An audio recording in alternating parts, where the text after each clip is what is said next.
Les dispositions communes à tous les contrats. On va trouver dans tous les contrats, qu'ils soient CDD ou CDI, ou encore CTT, des dispositions communes. Tout d'abord, la forme. Un écrit est obligatoire pour tous les contrats. Tous, sauf le CDI à temps complet. Effectivement, le CDI à temps complet peut très bien être verbal.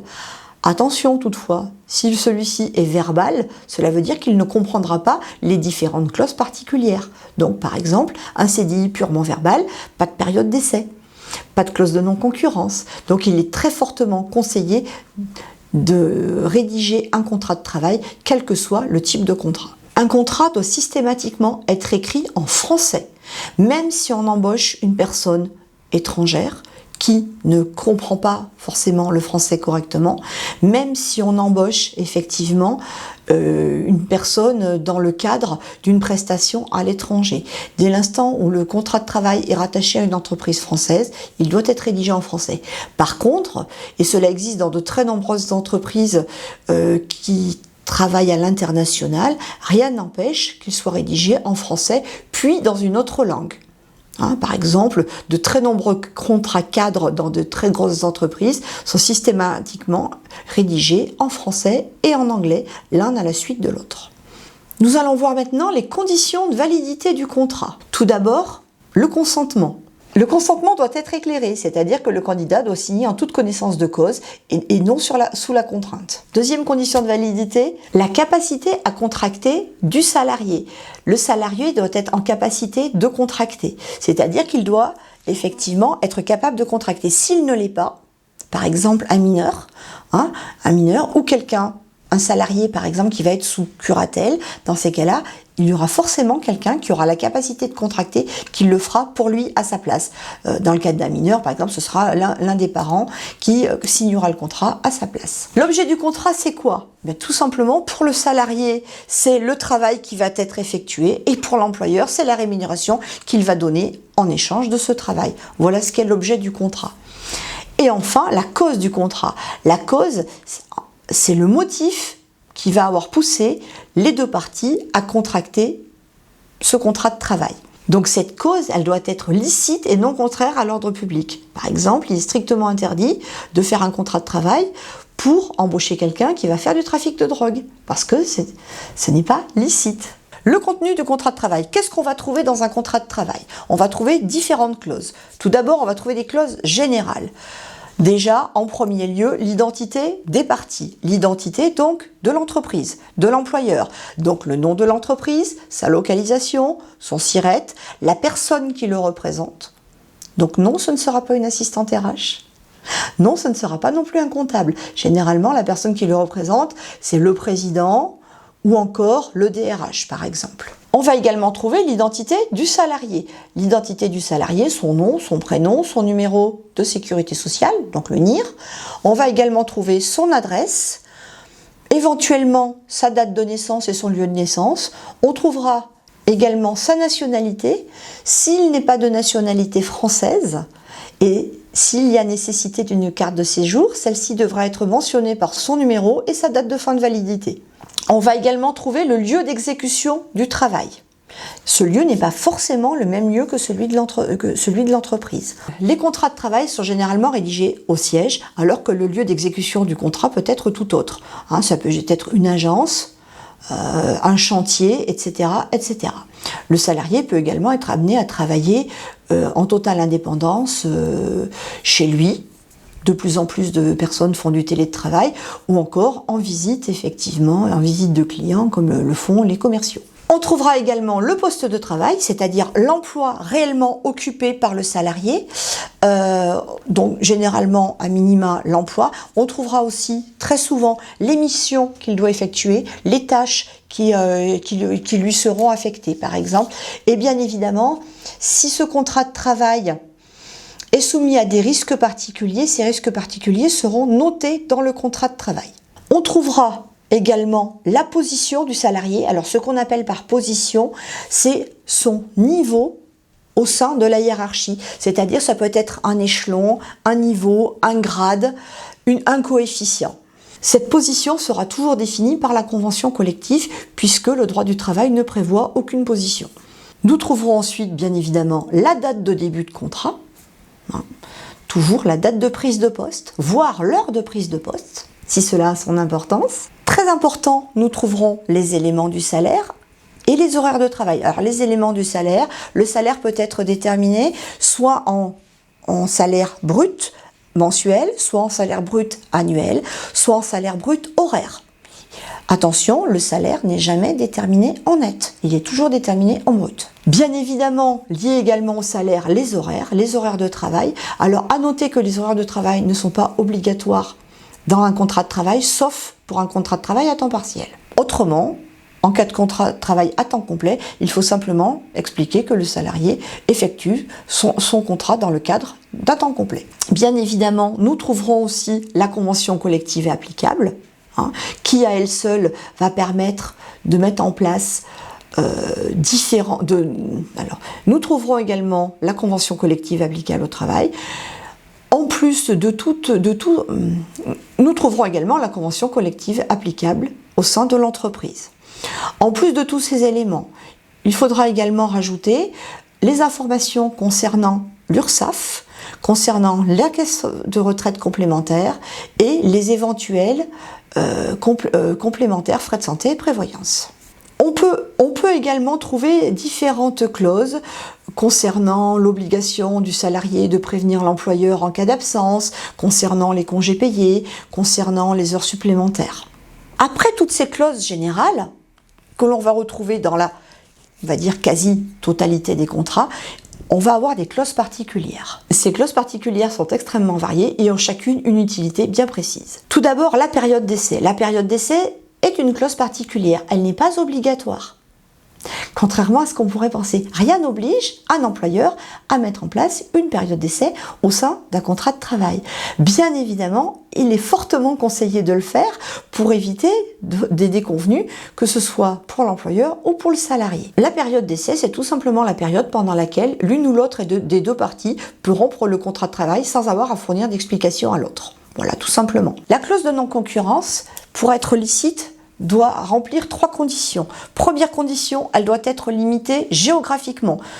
Cette limite va être variable en fonction du poste du salarié. C'est-à-dire pour un vendeur, par exemple, on va estimer qu'une limite à la région va être acceptable. Cette clause doit également faire l'objet d'une limitation dans le temps, dans la durée. Si pour un vendeur, on va accepter une durée de 6 mois, pour un cadre, on peut aller jusqu'à 18 mois, par exemple.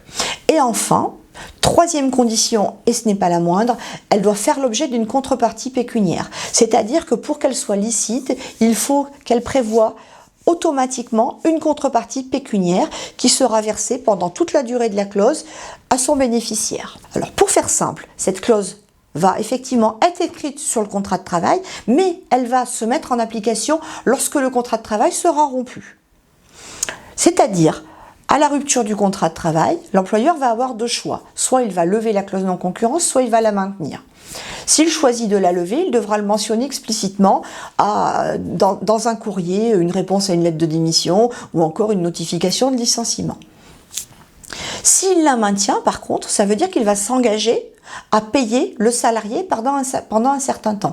Prenons l'exemple d'un vendeur pour lequel on a maintenu la clause de non-concurrence pendant 6 mois. Eh bien, 6 mois après sa démission, pendant 6 mois, on va lui payer une certaine contrepartie pécuniaire. Parce que bien évidemment, ce vendeur en question, il est pénalisé puisqu'il ne peut pas travailler directement pour la concurrence. Donc, on va le payer pour qu'il ne travaille pas pour la concurrence pendant un certain nombre de temps. Si c'est pendant 6 mois, tous les mois, il va recevoir une partie de son salaire. Ça peut aller entre 20% et un tiers du salaire. Bien évidemment, si jamais l'employeur lève la clause et que le salarié va travailler à la concurrence, l'employeur n'a aucun moyen de recours. Il aurait fallu qu'il la maintienne. On va également parler de la clause de dédit formation. Qu'est-ce que c'est la clause de dédit formation? Eh bien tout simplement, cette clause va être mise en place dès l'instant où on va mettre en place une formation au salarié dès son arrivée dans l'entreprise. Prenons par exemple un magasinier qui aurait besoin de passer ses CACES 1, 3 et 5. L'entreprise va choisir de lui payer les CACES pour, mettons, une somme de 2000 €. L'employé, en contrepartie, va s'engager à rester dans l'entreprise pendant un certain laps de temps, Si toutefois il devait quitter l'entreprise avant de son propre chef, l'entreprise aurait le droit de lui demander de payer la partie de la formation au prorata temporis du temps qui lui reste. Pour reprendre l'exemple de notre magasinier à qui on aurait payé le CACES pour une somme de 2 000 €, s'il quitte l'entreprise au bout d'1 an, alors que la clause de dédit de formation était d'une durée de 2 ans, on va lui demander de rembourser la moitié de la formation, c'est-à-dire 1 000 €. Je vais maintenant vous parler de la clause de mobilité. Ce qu'il faut savoir, c'est que implicitement, même si ce n'est pas inscrit sur le contrat de travail, tout employeur a le droit d'exercer une mobilité auprès de ses salariés dans un rayon de 50 km. C'est-à-dire que si demain, votre employeur décide de vous muter à 35 km de chez vous, il est parfaitement dans son droit. Cela ne constitue pas une modification de votre contrat de travail. Si toutefois l'employeur souhaite exercer une mobilité plus importante que ces 50 km, il devra mettre en place une clause de mobilité. Cette clause de mobilité est extrêmement simple. Le salarié s'engage, en signant son contrat de travail, donc en signant cette clause, à accepter d'être muté dans un secteur prédéterminé sur le contrat de travail. Alors, tout comme la clause de non-concurrence, elle est limitée géographiquement. L'employeur qui souhaiterait, parce qu'il a effectivement des sites sur plusieurs régions en France, ou même à l'étranger, donc l'employeur qui souhaiterait aller au-delà de ces 50 km prévus par le droit du travail devra mettre en place une clause de mobilité. Cette clause de mobilité, elle est également limitée géographiquement. De même que la clause de non-concurrence, cette limite va être variable en fonction du poste proposé.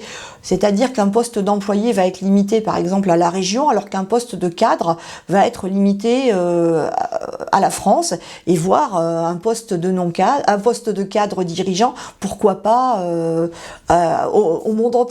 Du coup, cette clause de mobilité, ça veut dire quoi concrètement? Ça veut dire que le salarié qui va signer cette clause de mobilité en signant son contrat de travail va accepter implicitement d'aller travailler dans tous les sites de l'entreprise qui sont à l'intérieur de la zone de mobilité qui a été préalablement définie. Pour mieux vous expliquer, on va prendre un exemple. Par exemple, un salarié qui travaille à Clermont-Ferrand a une clause de mobilité sur toute la région Auvergne-Rhône-Alpes. Demain, son employeur décide de le muter à Grenoble. Grenoble fait partie de la région Auvergne-Rhône-Alpes. S'il y a effectivement une clause de mobilité dans son contrat de travail, si jamais il refuse cette mutation, ça veut dire qu'il refuse d'exécuter son contrat de travail. Il sera donc licencié pour cause réelle et sérieuse. Si par contre l'employeur le mutait à Paris, donc une zone qui est en dehors de la zone de mobilité qui est prévue dans le contrat de travail, dans ces cas-là, ça sera un refus de mobilité, mais ça sera un licenciement économique. De même, s'il n'y avait pas de clause de mobilité dans ces cas-là. Voilà. Donc la clause de mobilité, elle permet surtout aux employeurs qui ont beaucoup d'entreprises avec des multisites de pouvoir effectivement prévoir la mobilité de leurs troupes sans que cela pose de problème. La clause d'exclusivité. Cette clause, elle permet à l'employeur d'exiger que son salarié ne travaille que pour lui. C'est-à-dire que le salarié lui réserve l'exclusivité de ses prestations.